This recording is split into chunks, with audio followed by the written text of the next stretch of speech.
Bonsoir à tous, bienvenue dans le Focus Info. Violation de domicile. La violation de domicile est un délit pénal dans la plupart des systèmes juridiques. On va en parler avec un cas précis, celui de notre premier invité, André Saint-Jour, qui est avec nous ce soir dans le Focus Info. Bonsoir. Bonsoir. Bienvenue. Merci. Et également Anne-Laure Mendy-Sabal, juriste de l'association 973 AVIP. Bonsoir. Bonsoir. Et bienvenue dans le Focus Info. André Saint-Jour, vous dites qu'à maintes reprises vos droits ont été bafoués sur notamment une violation de domicile avec effraction. Vous dites, racontez-nous votre histoire, que le téléspectateur puisse bien comprendre. On va revenir sur certains détails ensuite. Tout a commencé comment? Je suis parti de chez moi le 1er novembre 2012 à 11h. J'avais un litige c'était pas un litige, en fait j'avais un congé donné par le locataire que j'ai contesté dans les formes, le 31 décembre, le 31 octobre, le bailleur m'a appelé sur le coup de 9h du soir pour me demander de faire l'état des lieux. Alors je lui ai dit, attention, vous avez une opposition, adressez-vous à la justice. Elle m'a dit, j'arrive. Alors moi je suis rendu au commissariat de police et j'expliquais ce qui se passait. 2 minutes après, ils sont arrivés. J'ai laissé parler, le policier me dit, vous devez partir, etc. J'ai dit, non, écoutez, j'habite depuis 7 ans dans cet immeuble, il y a un litige. La dame a fait plusieurs expulsions illégales de cette façon. Donc la dame, je demande, voilà, exactement. Alors ça a discuté, finalement, on est parti, rien ne s'est passé. Le 1er novembre, je suis parti chez moi à 11h30, 2012. À ce jour, je suis sans mes affaires. Voilà. Effraction, j'ai appelé la police, parce que le voisin m'a appelé juste à Montjoly. La police m'a donné sur place, je suis arrivé, il y a eu 12 policiers pendant toute la journée. Nous sommes montés, elle avait échangé donc la serrure d'entrée de la porte d'entrée. Puis, comme ça, nous avons pu enfin aller à l'étage, on s'est rendu compte qu'elle échangeait la serrure. Les 3 policiers étaient là, l'autorisaient carrément. Entre-temps, je suis parti au commissariat, parce qu'on m'a dit qu'il fallait aller au commissariat. Quand je suis allé au commissariat, il fallait revenir. Et revenir, je ne pouvais pas rentrer. Cordon policier de 11h jusqu'à 4h de l'après-midi. On écoutait sur la torte, voilà. Très bien. Incroyable, mais voilà. Très bien. À côté de vous, donc Anne-Laure Mendy-Sabal, qui fait partie, donc est juriste à l'association d'aide aux victimes d'infractions pénales. Ça date d'il y a quelques temps. Vous connaissez donc l'existence de cette association. Est-ce que vous êtes allé les voir? Je suis allé les voir. Et alors? J'ai parlé à la dame ici présente, d'ailleurs, rapidement. J'ai transmis par mail l'ensemble de mon dossier, qui est un peu conséquent, avec lettre au ministère de l'Intérieur, à Madame Taubira, au procureur, etc., tout. Et puis voilà. Pas de réponse? Pas de réponse. Dites-nous, pourquoi est-ce que ce monsieur ne fait pas partie d'un cas que vous pouvez aider? Alors, pour la simple et bonne raison, tout d'abord, que monsieur est assisté d'un avocat et que je n'ai pas vocation, en tant que juriste, à me substituer aux avocats. Et en plus, j'ai examiné les démarches de monsieur. Il a déjà essayé de saisir le ministre de l'Intérieur, madame la ministre de la Justice et différents organismes comme ça. Et à partir de ce moment-là, en n'étant pas avocate, je n'ai pas vocation à le conseiller, mais simplement à l'informer de ses droits. Donc il a déjà effectué les démarches, il a déjà effectué le dépôt de plainte, il est suivi par un avocat, donc je ne peux pas plus l'aider que davantage il l'est. Alors avant de continuer sur certains détails de son histoire, racontez-nous un petit peu rapidement à quoi sert l'association. Alors l'association sert à informer les victimes de leurs droits et des procédures qui sont existantes afin de les aider dans leurs démarches. Donc une personne peut venir soit après avoir déposé plainte, soit même avant. On examine sa situation et nous raconte les problèmes qu'elle rencontre et à partir de là, on peut aller lui conseiller d'aller déposer plainte si ce n'est pas encore fait. Vous pouvez dispatcher, ou les orienter vers un avocat, leur expliquer le mécanisme de l'aide juridictionnelle qui permet de bénéficier d'un avocat sans forcément supporter la totalité des coûts. Et aussi l'amener vers d'autres organismes qui seraient à même de l'aider. Mais en aucun cas, vous prenez la place des avocats? En aucun cas. Très bien, donc ce monsieur, vous ne pouvez pas l'aider puisqu'il est allé trop loin, c'est ça? C'est pas qu'il est allé trop loin, c'est qu'il est déjà dans une bonne démarche d'être conseillé par un avocat. D'accord. Est-ce qu'un propriétaire peut, bien sûr, posséder des clés, peut-être son locataire, mais jusqu'où un propriétaire peut aller dans ces cas-là? À partir du moment où la personne, donc vous en l'espèce, vous êtes chez vous, personne n'a droit de rentrer chez vous si ce n'est vous. À partir de là, il y a un délit qui s'appelle donc le délit de violation de domicile, mais des conditions sont posées à l'intérieur. Elle a l'habitude de faire ça, apparemment, votre propriétaire, Souvent, vous dites? souvent. Mais quoi, avec d'autres locataires? Avec d'autres locataires. Vous avez parlé entre vous? Vous parlez entre vous? Pas du tout, c'est des gens que je connaissais pas. L'immeuble avait appartement. Je me suis rendu compte carrément que ça s'est passé.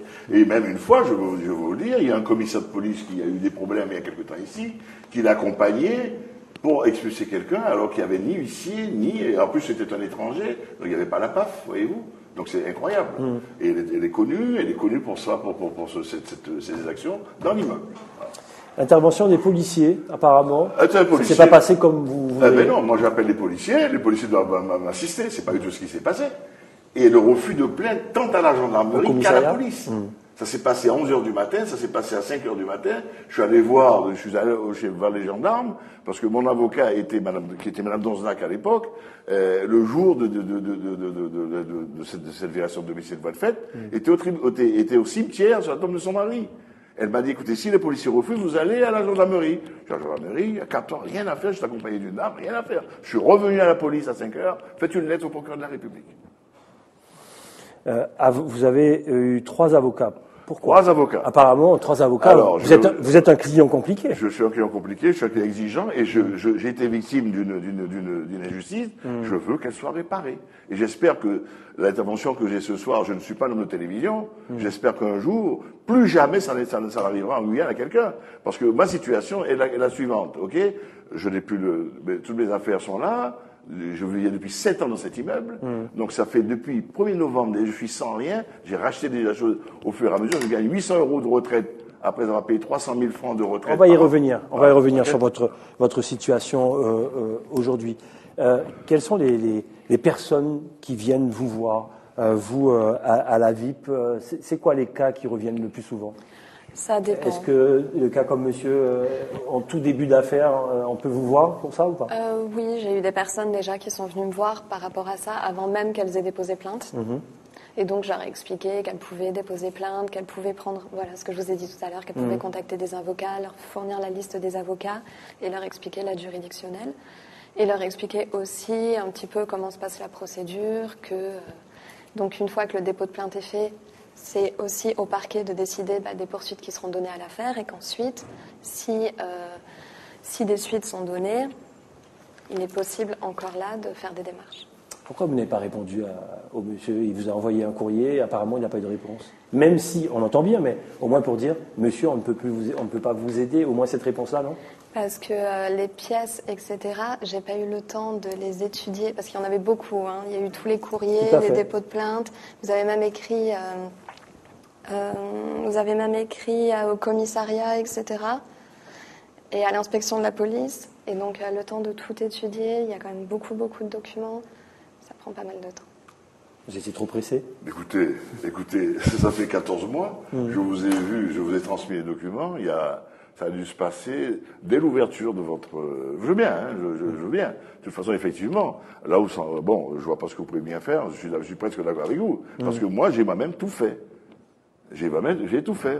Alors, ce qui est surprenant, c'est que mes avocats, entre les avocats, je dis difficile, non, parce que les gens... Vous savez, je vous dis une chose, c'est un fait banalisé ici. Oui. J'ai rencontré des centaines d'amis. Mais laisse tomber, tu n'arriveras pas. Les avocats eux-mêmes me disent, mais oui, mais il y a plusieurs cas comme ça. Voyez-vous? Donc c'est banalisé. Les propriétaires, les bailleurs indélicats rentrent, font ce qu'ils veulent là-dedans. Personne ne bouge pas. Et surtout, dans mon cas, refuser d'une plainte pour une voie de fait, c'est un flagrant. Et imaginez la situation, quelle serait ma situation actuellement? J'ai appelé la police arrive, Madame Lescaut pour ne pas la sauter, Madame Primrose et son mari sont là-dedans. Ils sont autorisés par les policiers. Le contrat, c'est de les amener menottés au commissariat. C'est à moi qu'un gentilhomme me menace de me menacer de m'emmener au commissariat. Incroyable. Madame Mandy Saval, vous défendez, j'imagine, propriétaire comme locataire, vous défendez, enfin quand je dis vous défendez, vous n'êtes pas avocat, vous conseillez tout le monde. Je ne conseille pas, j'informe. Ouais. Et j'informe toutes les personnes qui se sentent victimes à un moment donné face à une situation. D'accord. Comme monsieur aujourd'hui. Les avocats ont gagné de l'argent? Oui, alors jusqu'à ce jour, je suis sans argent, sans mes affaires, sans rien.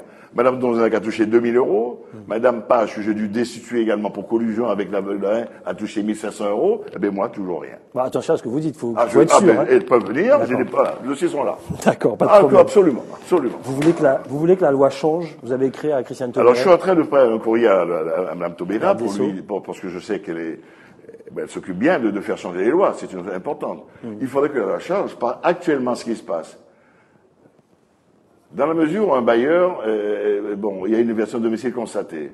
Qu'est-ce que la victime, il rapporte plainte, vous vous rendez à la police, d'accord. C'est le référé de Raher. Ok, dans mon cas, c'est parti 20 jours après. Je demande encore à Mme Donzac pourquoi, j'en sais rien. Ok. Il fallait demander que la réintégration soit immédiate, et c'est pas possible. C'est du civil, c'est pas possible. Il faut que le procureur, il reçoit l'appel 6 mois, 8 mois, 10 mois après, c'est fini. Ce qu'il faudrait, c'est que de toute façon, une voie de fait qui est un crime, c'est un délit, soit jugée maintenant en comparution immédiate. C'est pas normal, ça, vous comprenez? Il faut que la loi change. Je fais appel aux députés et sénateurs qui sont allés, et à Madame la ministre pour qu'elle change la loi. Est-ce que le problème, là c'est Madame, une question un peu particulière quand même, je vous la pose quand même, est-ce que le problème c'est aussi le fonctionnement aussi de la justice? Ils connaissent aussi certains problèmes, les avocats. Est-ce que vous pouvez travailler dans de bonnes conditions, vous? Ah oui, tout à fait. J'estime que, certes, il y a quand même beaucoup de... Parce que le tribunal de Cayenne, c'est compliqué quand même. Hein. Parce qu'il y a quand même beaucoup de plaintes, de dépôts de plaintes, de procédures en cours, et que finalement, ça reste quand même une petite ville, donc il y a quand même beaucoup de procédures en cours par rapport à la taille de la ville. Et donc oui, mais c'est le même problème partout ailleurs. C'est pas le même problème de la justice. C'est pareil en métropole. C'est propre à Bobigny, c'est propre à... C'est pareil à beaucoup de juridictions qui sont face au même problème de manque de moyens de la justice. Bon là, c'est un peu plus flagrant en Guyane quand même, franchement. C'est vous qui le dites. Bon d'accord, je vois que Madame est prudente, vous avez bien raison. Vous avez fait une demande, oui, de rendez-vous au préfet de l'époque. Il vous a reçu? Quelques jours après, aucune réponse. Aucune réponse. Aucune réponse. Dit, le préfet peut pas non plus recevoir tout le monde. Le préfet, c'est le chef de la police. Il est responsable. Vous pouvez pas demander aux policiers. Le chef. Alors, je regrette qu'il n'y ait pas, par exemple, un homme de loi, je sais pas un avocat ou un juge ou un huissier. Voilà, j'explique comment ça se passe pour expliquer quelqu'un. C'est très simple. Vous ne pouvez pas m'expulser sans un mandat à la suite d'une décision de justice en dernier ressort. Ça veut dire ce que ça veut dire. L'huissier, par exemple, a un mandat, un jugement de ressort pour m'expulser. Je fais l'avocat. Ok, voilà. L'huissier se présente chez moi, vous devez partir, monsieur. Je dis non, il peut rien faire. Il doit faire un rapport au directeur de la police, au directeur départemental de la police. Ce dernier, toujours, ne peut rien faire. Il faut qu'il saisisse le préfet. Le préfet donne son accord et à ce moment, il peut désigner des policiers pour accompagner l'huissier. Voici la procédure. C'est clair, c'est net et simple. Et apparemment, ce sont des choses qui sont banalisées. Comment expliquer ça, un cas comme ça, qui apparemment est banalisé et qui fait beaucoup de mal ici, dans notre région? Voilà, on va pas parler des autres régions, mais la nôtre ici en Guyane. Banalisé quand même, des cas comme ça. Comment est-ce possible? Il y en a. Mais je pense que ce cas-là est malheureusement pas qu'en Guyane. Je pense que ça reste... Ce problème lié au logement et au problème entre propriétaires et locataires existe globalement partout. Mais pas qu'en France d'ailleurs, dans beaucoup de pays. Notamment dans des périodes de crise du logement, plus ou moins. Le combat continue, vous ne laissez pas tomber? Pas du tout. Et je dois surtout dire, même si je devais des millions, j'étais à jour de mes loyers depuis 7 ans. Je ne dis pas un sou. Vous comprenez? Ça, c'est quand même incroyable, ça. Ok, bon, même si vous devez 1 million, mais la base... Comment un locataire comme vous, qui apparemment, je dis bien apparemment, je connais pas, je suis pas avocat, je suis pas huissier, je suis pas votre propriétaire, apparemment, comment un homme comme vous, qui paye son loyer et qui n'a aucun problème de justice et peut arriver à ce stade-là? Vous nous dites tout ou vous nous cachez les choses? La folie humaine, je sais pas. Alors, cette personne n'a rien à faire, cette Madame Lescaut et Prix de Rose, n'a rien à faire dans la location de véhicules, de maison. Elle n'a rien à faire. Il faut qu'on trouve une solution. D'ailleurs, j'ai adressé ma question, c'est pourquoi un honnête homme comme vous, les choses traînent autant? Je ne sais pas, monsieur. Je peux rien vous dire. Moi, je sais qu'en tout cas, voilà. J'ai même dû porter plainte au juge d'instruction. Oui. Parce que, voilà, il y a une plainte qui est au juge d'instruction, que je dois la réponse d'ailleurs, hein. Parce que elle m'accuse de dire que elle a dû mettre des caméras à un moment dans la maison parce que j'avais des gens qui veulent de l'argent, c'est bon, c'est pas grave. Enfin voilà, c'est incroyable. Et en plus, on constatait, elle se déclare à la police comme agent immobilier. Renseignement près de la préfecture, elle n'a aucun mandat. D'accord. Voilà. J'attends la décision du juge d'instruction. André Saint-Jour, votre vie privée depuis là, comment ça se passe? Terrible. Je suis marié. Ma femme est d'origine brésilienne. J'ai vécu 11 ans au Brésil, donc je me suis marié au Brésil. Ma femme, devant cet état de fait, ne vit plus en Guyane. Elle ne veut plus. Parce qu'on pense que c'était au Brésil, ça peut arriver, ça. Mais c'est pire. Je n'ai jamais vu ça au Brésil, moi, vous comprenez? Ok, voilà. Alors, voilà ma situation, la suivante. Alors, j'essaie de monter une petite affaire d'importation de maison. Tous mes documents sont bloqués. Tous mes documents. Pourquoi? Parce que, justement, par cette saisie de mes affaires. Alors, quelques mois après, elle a voulu me rendre mes affaires, paraît-il, avec Madame Page. Mais il y a des conditions. Alors maintenant, il faut absolument qu'il y ait une expertise judiciaire, et toutes mes affaires sont là. Voilà, mes documents. D'accord. Vous vivez comment, là, aujourd'hui? Eh ben, je vis avec 800 € de retraite, et puis j'essaie de voir si je peux monter une affaire de maison.